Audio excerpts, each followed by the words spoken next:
ઓળખાણ નહીં આપતા મને સંભળાય છે, તમને સંભળાય છે ને? હા સંભળાય આ છે. તો જોરથી બોલ્યા રાખો ને વાત ચાલુ રાખો. હાલો. એમ કહું છું 1955 થી આપણે છે ને મારા દાદા ને એમના ભાઈનું નામ હાલે છે જમીનમાં. બરોબર. પછી એ જમીન અમે 2022 માં વેચી. વેચી એટલે મારા દાદાના બેનની દીકરી ને બીજા એને બેનની છોકરી કે અમારો જે આમાં ભાગ રહી ગયો છે એમ એમ કહીને અમે સિવિલ કોર્ટમાં એને દાવો કર્યો. હા પછી આપણે પ્રાંત સાહેબમાં એને તકરારી નોંધ કરાવી. એ પ્રાંત સાહેબે તો ના મંજૂર એની કરી દીધી, આપણે નોંધ મંજૂર કરી દીધી એને. અને અમે જેને વેચીને એના નામે જમીન ચડાવી દીધી. હા, ઈ સુદબુદ્ધિપૂર્વકના ખરીદનાર કહેવાય, બોનાફાઇડ પરચેઝર કહેવાય કાયદાની ભાષામાં. હા, હવે ટૂંકમાં એ સિવિલ કોર્ટમાં દાવો ચાલે છે. હવે આપણે ટૂંકમાં શું કરવાનું? કાંઈ ન કરવાનું. એટલે સિવિલ કોર્ટના દાવો આવે એની રાહ જોવાની, ચુકાદો આવે એની. હા, તમને એક જોક કરું, આ કેના જેવું થયું ઈ? હા બોલ. તમને સીધો લાગુ નથી પડતો. હું જોક એટલા માટે કરું છું કે સાંભળવાને બીજાને ગમે હોતા.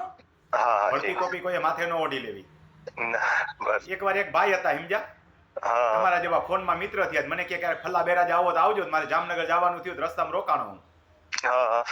તો બરાબર બાલ્કની હતી આમ સામે, અને એને સામે બીજું મકાન હતું.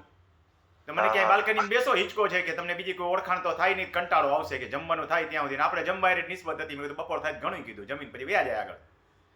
બાલ્કનીમાં હિંચકા પર બેઠો હતો. સામે એક ભાઈ આવ્યા, બંદૂકની અંદર ગોળી ભરાવી, નિશાનામાં ટાકતા હતા. હું પાછો અંદર ગયો, તમને જે પૂછ્યું, મેં કીધું ઓલા ભાઈ સામે વાળા છે ને મૂછું મળ્યા છે કીધું. અને કીધું બંદૂક લઈ આવ્યા. મને કે કાંઈ ચિંતા કરો માં કે. પણ ચિંતા હોય ને, બંદૂકમાં ગોળી નાખી જોટાની અંદર. મને કે કાંઈ ચિંતા કરો માં, એ તો હજી થોડાક દી પહેલા છે ને એની ઘરે મહેમાન આવ્યા કે. અને મારો છોકરો બંદૂક લઈને નમતો તો એમાં લોડેડ હતી અને બરાબર ફૂટી ગઈ કે, તો એના મહેમાન મરી ગયા. તો કે એ કેતા ગયા છે કે તમારી ઘરે મહેમાન આવવા દો કે. સમજાઈ ગયો? એટલે આમાં થયું એવું કે તમારી વારસાઈ કજિયો હતો, ખરીદનાર બિચારો મહેમાન કહેવાય. એને જમીન ખરીદી, ઓલાવે ત્યાં સુધી દાવો ન કર્યો, બરાબર રાહ જોઈ મહેમાન આવવા દો.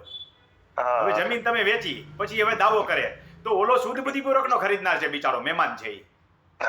બંદૂકની ગોળી એના ઉપર ફૂટે, કાયદાની પરિભાષામાં એને બોનાફાઇડ પરચેઝર કહેવાય.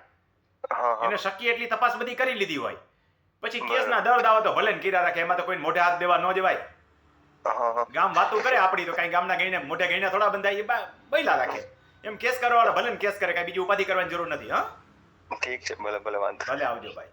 Thank you. ભલે વાંધો. હા, ખેડૂત મિત્રો, ઘણી વખત આવું થતું હોય છે, તમારી ઘેર મહેમાન આવવા દો. આમાં થાય એવું, ખરીદનાર બિચારો જે શું કરે, પાછળથી એકાદો વારસદાર જાય કે વેચનારનો વાત નથી આમાં. જે વેચનાર છે સુદબુદ્ધિપૂર્વકના વેચનાર છે, એની ક્યાંય ખરાબ ઇન્ટેન્શન નથી. પણ ઓલા બરાબર રાહ જોઈને બેઠા, ઓલા લગ્નમાં ન હોય કેટલાક થયું કે તારી ઘરે લગ્ન આવવા દે, તેથી ફઈ બરાબર રિહાય. માસી રિહાય તો ખાડમ પડી રહી, બાપો કહી દે ન આવે કાંઈ નહીં, મારી હાડીને કાંઈ જરૂર નથી.